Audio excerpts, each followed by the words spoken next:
ಜಾಗತಿಕ ತಂತ್ರಜ್ಞಾನ ಕ್ಷೇತ್ರದ ಪ್ರಸಿದ್ಧ ವ್ಯಕ್ತಿ ಎಂದು ಕರೆಸಿಕೊಳ್ಳುವ ಬಿಲ್ ಗೇಟ್ಸ್ ಆಂಧ್ರ ಪ್ರದೇಶಕ್ಕೆ ಭೇಟಿ ನೀಡಿದ್ದಾರೆ. ಅವರು ವಿಜಯವಾಡದ ಗನ್ನವರಂ ವಿಮಾನ ನಿಲ್ದಾಣಕ್ಕೆ ವಿಶೇಷ ವಿಮಾನದಲ್ಲಿ ಆಗಮಿಸಿದರು. ಆದರೆ ಆ ಸಮಯದಲ್ಲಿ ಗಟ್ಟಿಯಾದ ಮಂಜು ಆಕಾಶವನ್ನು ಆವರಿಸಿಕೊಂಡಿರೋದ್ರಿಂದ ವಿಮಾನ ತಕ್ಷಣವಾಗಿ ಇಳಿಯಲು ಸಾಧ್ಯವಾಗಲಿಲ್ಲ. ದೃಶ್ಯಮಾನತೆ ಕಡಿಮೆಯಾಗಿದ್ದ ಕಾರಣ ವಿಮಾನ ಕೆಲವು ನಿಮಿಷಗಳ ಕಾಲ ಆಕಾಶದಲ್ಲೇ ಸುತ್ತಾಡಿತ್ತು. ನಂತರ ಹವಾಮಾನ ಸ್ವಲ್ಪ ಸುಧಾರಿಸಿದ ಬಳಿಕ ವಿಮಾನಕ್ಕೆ ಲ್ಯಾಂಡಿಂಗ್ ಅನುಮತಿ ನೀಡಲಾಯಿತು. ಸುರಕ್ಷಿತವಾಗಿ ವಿಮಾನ ಇಳಿದ ನಂತರ ಅಧಿಕಾರಿಗಳು ನಿಟ್ಟುಸಿರು ಬಿಟ್ಟರು.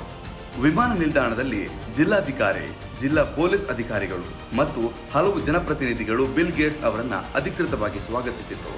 ಆಂಧ್ರ ಪ್ರದೇಶದ ಸಚಿವರಾದ ನಾರಾ ಲೋಕೇಶ್ ಕೂಡ ವಿಮಾನ ನಿಲ್ದಾಣಕ್ಕೆ ಬಂದು ಆತ್ಮೀಯವಾಗಿ ಬರಮಾಡಿಕೊಂಡ್ರು. ಸ್ವಾಗತದ ನಂತರ ಅವರು ಕಾರ್ಯಾಲಯದತ್ತ ತೆರಳಿದ್ರು.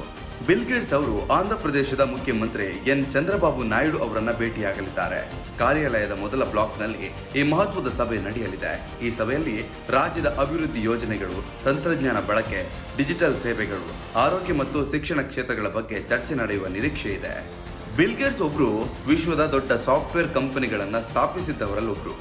ಈಗ ಸಮಾಜ ಸೇವೆ ಮತ್ತು ದಾನ ಧರ್ಮ ಕಾರ್ಯಗಳಲ್ಲಿ ತೊಡಗಿಕೊಂಡಿದ್ದಾರೆ. ಆರೋಗ್ಯ, ಶಿಕ್ಷಣ ಮತ್ತು ಕೃಷಿ ಕ್ಷೇತ್ರಗಳಲ್ಲಿ ಅವರು ಹಲವು ದೇಶಗಳಿಗೆ ಸಹಾಯವನ್ನು ಮಾಡಿದ್ದಾರೆ. ಅವರ ಅನುಭವ ಮತ್ತು ಮಾರ್ಗದರ್ಶನದಿಂದ ಆಂಧ್ರ ಪ್ರದೇಶಕ್ಕೂ ಲಾಭವಾಗಬಹುದು ಎಂದು ಸರ್ಕಾರದ ವಲಯಗಳು ಹೇಳ್ತಿವೆ. ಈ ಭೇಟಿಯ ಹಿನ್ನೆಲೆಯಲ್ಲಿ ವಿಜಯವಾಡ ಮತ್ತು ಗನ್ನವರಂ ಪ್ರದೇಶದಲ್ಲಿ ಭದ್ರತಾ ವ್ಯವಸ್ಥೆಯನ್ನು ಕಟ್ಟುನಿಟ್ಟಾಗಿ ಮಾಡಲಾಗಿದೆ. ಪೊಲೀಸ್ ಇಲಾಖೆ ಹೆಚ್ಚುವರಿ ಸಿಬ್ಬಂದಿಯನ್ನು ನಿಯೋಜಿಸಿದೆ. ವಾಹನ ಸಂಚಾರಕ್ಕೆ ಕೆಲವು ಕಡೆ ತಾತ್ಕಾಲಿಕ ನಿಯಂತ್ರಣ ಹೇರಲಾಗಿದೆ. ಸಾರ್ವಜನಿಕರಿಗೆ ಯಾವುದೇ ತೊಂದರೆ ಆಗದಂತೆ ಎಲ್ಲ ಕ್ರಮವನ್ನು ತೆಗೆದುಕೊಳ್ಳಲಾಗಿದೆ. ರಾಜ್ಯ ಸರ್ಕಾರ ತಂತ್ರಜ್ಞಾನ ಆಧಾರಿತ ಅಭಿವೃದ್ಧಿಗೆ ಹೆಚ್ಚಿನ ಒತ್ತು ನೀಡುತ್ತಿದೆ. ಹೂಡಿಕೆಗಳನ್ನು ಆಕರ್ಷಿಸುವುದು, ಸ್ಮಾರ್ಟ್ ಆ್ಯಪ್ ಕಂಪನಿಗಳನ್ನು ಬೆಳೆಸುವುದು ಮತ್ತು ಡಿಜಿಟಲ್ ಆಡಳಿತ ವ್ಯವಸ್ಥೆಯನ್ನು ಬಲಪಡಿಸುವುದು ಸರ್ಕಾರದ ಉದ್ದೇಶವಾಗಿದೆ. ಬಿಲ್ ಗೇಟ್ಸ್ ಅವರ ಭೇಟಿಯಿಂದ ಈ ಕ್ಷೇತ್ರಗಳಲ್ಲಿ ಉತ್ತೇಜನ ಸಿಗುವ ಸಾಧ್ಯತೆ ಇದೆ. ಒಟ್ನಲ್ಲಿ ಬಿಲ್ ಗೇಟ್ಸ್ ಅವರ ಈ ಭೇಟಿ ಆಂಧ್ರ ಪ್ರದೇಶಕ್ಕೆ ಮಹತ್ವದ್ದಾಗಿದ್ದು, ಮುಖ್ಯಮಂತ್ರಿ ಮತ್ತು ಬಿಲ್ ಗೇಟ್ಸ್ ನಡುವಿನ ಸಭೆಯ ನಂತರ ಕೆಲವು ಪ್ರಮುಖ ಘೋಷಣೆಗಳು ಹೊರಬರುವ ಸಾಧ್ಯತೆ ಇದೆ.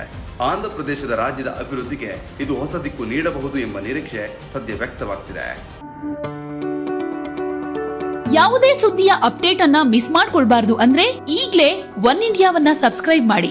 ನಿಮಗೆ ಬೇಕಾದ ಭಾಷೆಯಲ್ಲಿ ಎಲ್ಲಾ ಸುದ್ದಿ ತಿಳಿಬೇಕು ಅಂದ್ರೆ ಒನ್ ಇಂಡಿಯಾ ಆಪ್ ಅನ್ನ ಡೌನ್ಲೋಡ್ ಮಾಡ್ಕೊಳ್ಳಿ.